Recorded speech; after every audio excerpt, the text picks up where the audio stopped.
Good morning everybody, welcome to my channel. At sa araw na ito ay panibagong video naman uli. Kung kahapon ay nagpakita tayo ng structural, ngayon ay concreting naman ay ipakikita ko sa inyo dito sa aming ginagawa. At tara guys, tingnan nyo ang aming buhos sa araw na ito.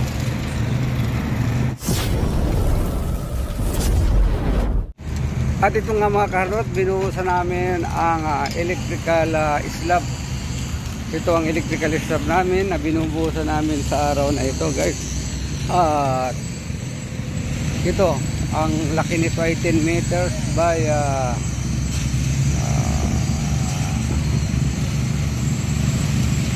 20 meters. Ayan. And guys, at ito ang ating buhos ngayon sa araw na ito. Ayan, tingnan ninyo. At yan ang buhos natin. Binuhusan natin ang slab. Ayan guys, at gumamit tayo siyempre ng pump kasi malaki-laki ang buhos na ito. Ayan guys, at maganda ang ating konkreto, slump 15 po ito. Ayan. Ayan, at inuna natin siyempre ang gitna para hindi tayo mahirapan sa pagbabara. Ayan guys, yan, sinabay na rin, nakalagay na rin ang ating wall. May mga wall po yan dyan, nakalagay ang wall nyan. At meron din tayong opening. At siyempre, meron tayong inverted beam dyan pagkatapos ng ating slab. Yung uupuan ng ating machine guys. At tuloy po tayo sa panunod ng ating buhos sa araw na ito. Ayan.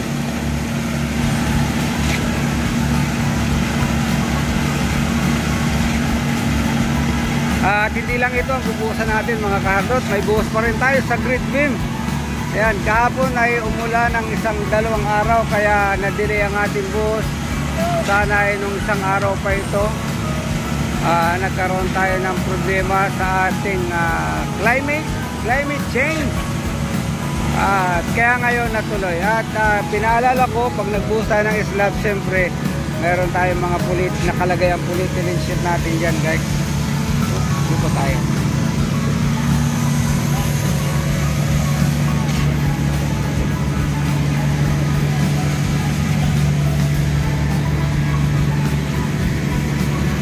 At siyempre hindi nakakalimutan, maglalagay muna tayo ng polyethylene sheet bago tayo magbakal para yan ang purpose niyan, para sa connection ng ground at konkrito ay may meron po tayong protection. Yan ang polyethylene sheet. And guys, at tuloy po tayo sa pagbubuhos ng ating slab. At siyempre unahin natin ang gitna para hindi mahirapan sa paglilibel. Ayan, naglagay na ng level sa gitna. Nilibel nila yung gitna na yan. Yan ang magandang pagbubuhos. So unahin nyo yung gitna para sa level ng ating konkrito madali nating mailibel. Ayan, kaya kung mapapansin nyo, gitna muna ang unahin. Gitna at panabi.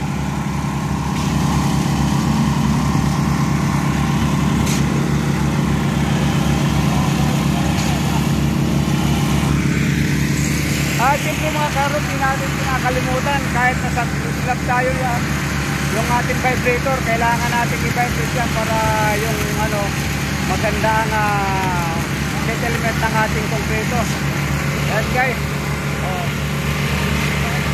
Ayun, at nakalibel na tayo doon.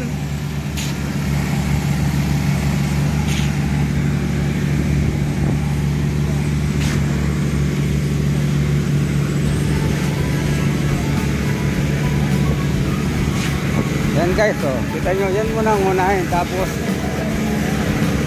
pagka nakuha ng elevation yan, doon na tayo sa gitna, pupunuin na yan.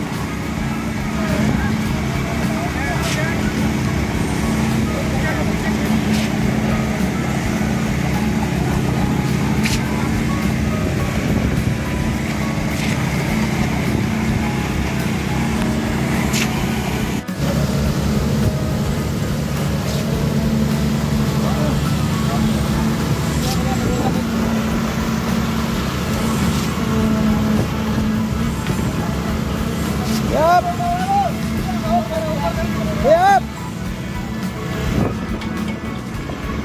Sana.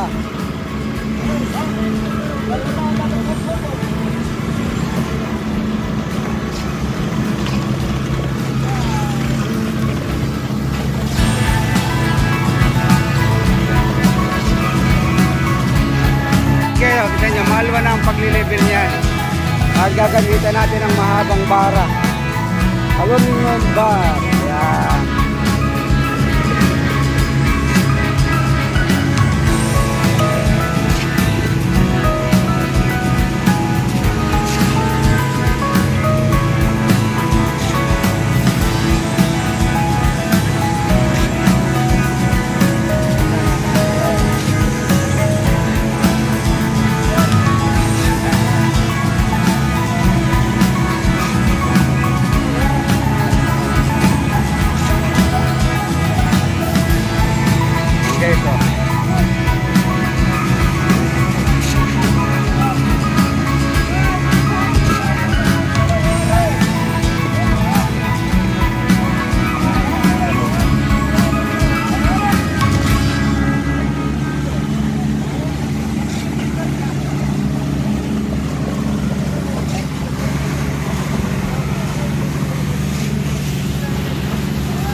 Ating nga mga karot, tuloy-tuloy po ang ating pagbubuhos. Ayan, nakakatatlong truck na tayo.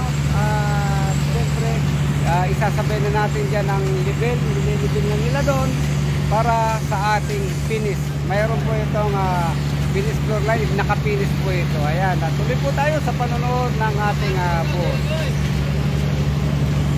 Mga karot, nandito pa rin tayo sa ating buhos na ito. Ayan, tingnan nyo guys at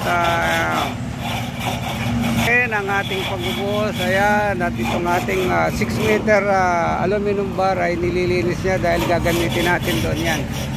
Nandito na lang ang balansin natin sa ating bubuhusan dito sa ating electrical room slab. Okay, ayan, tawag tayo ng consultant.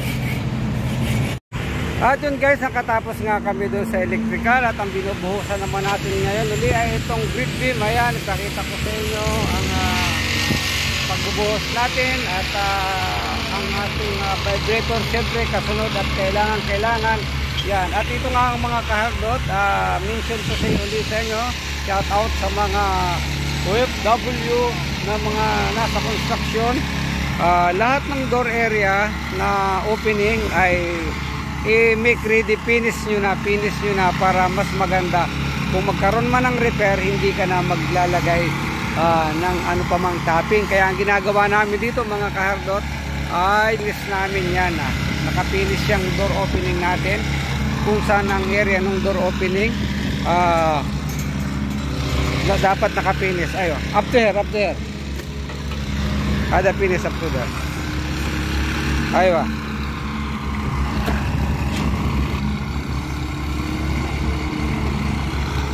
ayan, kailangan nating mapinish yan para pagdating ng finishing sa flooring dito, hindi na mahihirapan, parehas silang nakapinish.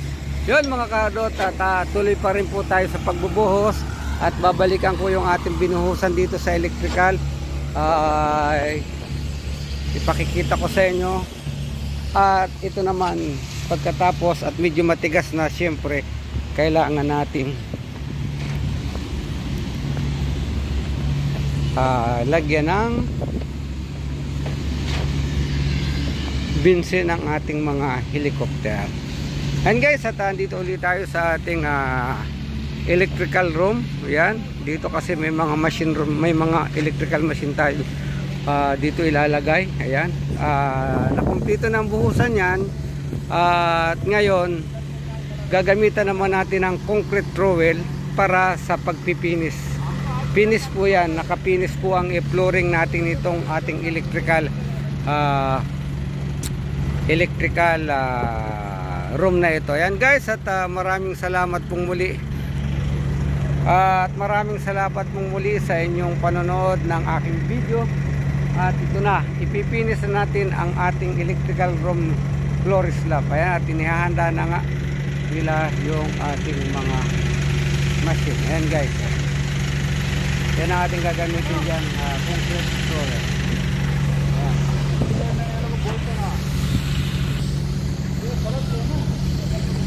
4 moments later.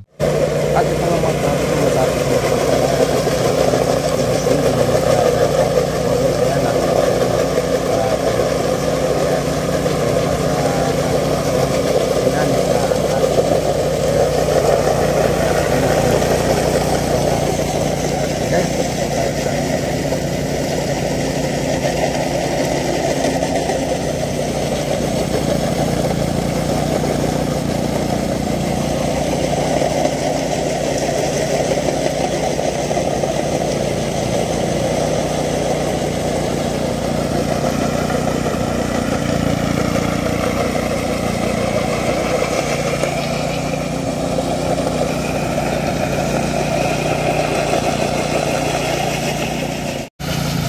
at yun kung mapapansin dito, bali ganun laban dito natin dyan ang isurin dahil kung isa lang mahirapan, abutin po tayo ng tugas. Kaya kailangan natin daluhin ang gagamitin natin isurin dyan guys.